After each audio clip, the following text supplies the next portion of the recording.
Well, hey guys, They Call Us the Breeze, Bravo, Romeo, Echo, Sierra, live from the backyard of Tiger Kennel A. It's me, Brother Ryan here. As you all probably know by now, it is Thursday. This one for October the 11th, the year of our Lord. October the 11th, the year of our Lord, 20 and 24. Normally we come to you live every Thursday right around 3 p.m. Eastern Standard Time on YouTube for They Call Us the Breeze, Saint Petersburg favorite podcast.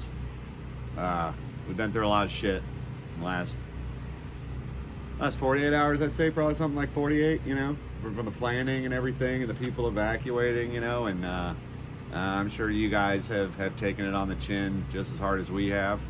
A lot of people evacuated. That's not any fun. That's never any kind of fun. No. Honestly, we were thinking about, joining Dad, right? I mean, yeah, we're thinking about doing it, but we stayed. Yeah, Dad went with Mom and the animals and everything over to Orlando, kind of last minute after we had all kind of agreed they were gonna hunker down at the Tiger Cage, and we were gonna hunker down here at Tiger Kennel A and Remy's bar, me and Ryan, and then we just kind of decided, well, they're gonna go, but at this point it might be really dangerous and take too long to get out. Took them 2 hours, 2 whole hours, I think, to get to Orlando. So that's pretty good in retrospect. I think we would have been fine with that ride, sitting in the car, right? Yeah, I think we would have been good with that. But hindsight's 2020, and I know I for one probably would have felt a hell of a lot better last night if we were sitting in some 150 mile an hour wind guarantee proof fucking hotel in Orlando with plenty of things probably still open and food. I don't know. What was your experience last? So let me just, before I ask you, so what we did last night is like I said, we're here at the house. We just took off 3 boards off of some windows just to give us a little bit of light. We're obviously in the clear of the storm. We're coming to you probably around 2 p.m. right now on Thursday. The storm has obviously gone off the east of Florida and has turned back into a Category 1 and it's heading up the coast. Hopefully it just kind of stops and dissipates. We don't want anybody in the Northeast or any more trouble for the Carolinas. That's for goddamn sure, Virginia or anybody. But we decided to hunker down, and we boarded up all the fucking windows. My house was built in the 50s, but the roof was done within the last 2 years, so 3 years, so we felt pretty confident about that. And we are also 46 feet elevation. So, if you guys are out there thinking, these fucking idiots, why the hell would you stay if you think you're gonna fucking need to evacuate A, B, C, all those zones, mobile homes? Well, we weren't exactly in that sort of predicament. We were kind of in a better elevation, so we weren't worried about the storm surge. Obviously, we're worried about the water with all the rain and everything. What we didn't account for was just how fucking gnarly that wind was going to be last night. And I'd say we lost power. What time did we lose power last night? Like 10:30, I think we lost power. I think it was more around 8:30. But who was counting? Me and Ryan probably drank 40 beers total yesterday, so that's a good 20 apiece. But I think around 8:30 we lost power, and it started to become pretty real. And then 10 o'clock the winds picked up, and they said we hit wind gusts here in Pinellas County around 94 miles an hour at certain points. There was a point where we were hanging out in the garage, where we've done a couple episodes of the podcast, and that rain and that wind was hitting that steel metal garage door so hard that it was freaking us out more than we needed to be freaked out. Rather if we were just inside the house, and we heard moans, dude. We heard groans. We heard all sorts of stuff. It was scary as fuck. I don't ever recommend it to anybody.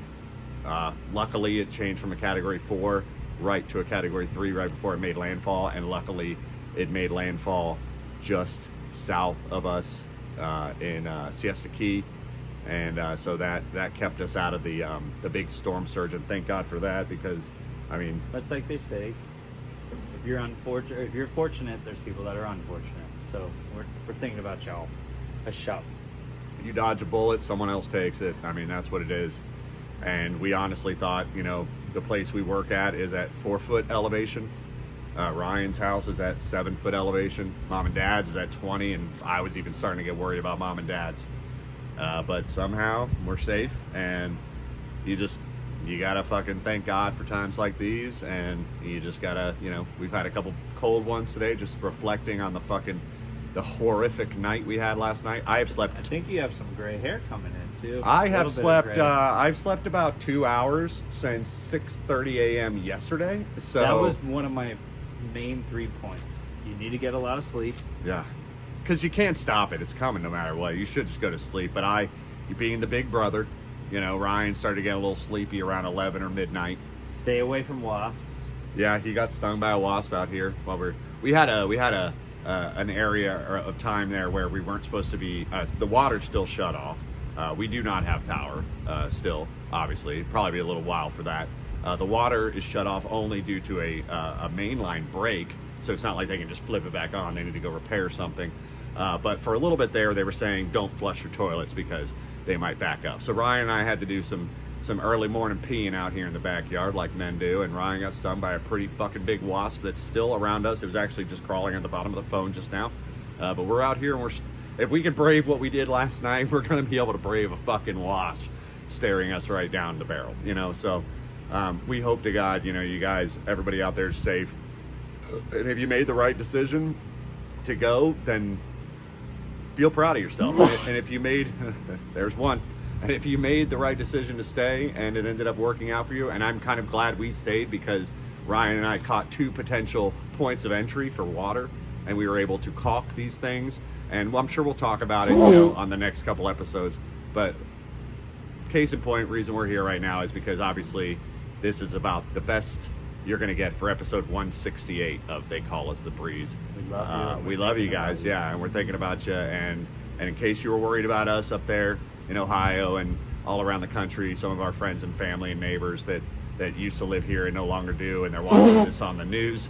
That's 4, I think.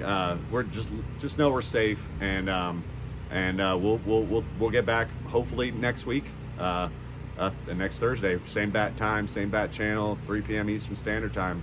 TigerCageMedia.com, YouTube. Tiger Cage Media is the channel. Just like, subscribe, and ring that little bell for notifications. That way you do know if we come on live next week. But we never skip a fucking episode, and that's the reason we're doing this. We're not doing this for any sort of, That's 4, I think. Fucking A. And with that, guys, we're gonna get out of here. We love you guys so much, everybody. Have a great night. Take care of yourselves. Be good. We love you. Good night. We'll see you next week. Bye.